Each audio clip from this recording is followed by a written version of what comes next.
Hello mga ka-auntie. Nandito kami ngayon ng auntie shows ko. Kakain kami ngayon. Pero siya, konti lang raw ang kakainin niya kasi nag-diet siya. Di ba auntie? Oo. Ay, di ba sabi ko huwag kang sasagot? Ay, tahimik ka lang, di ba? Sabi ko sa'yo. Okay. Hindi siya pwede magsalita kasi may ano siya, may kabag. Oh, huwag ka masyado tatawa. Okay, okay. Oh, lagi na, let's eat na tayo, let's eat na. Let's eat na tayo, kain na. Kain na.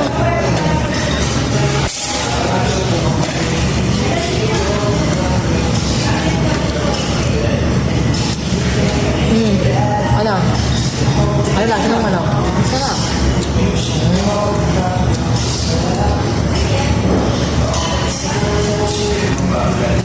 Okay, bye.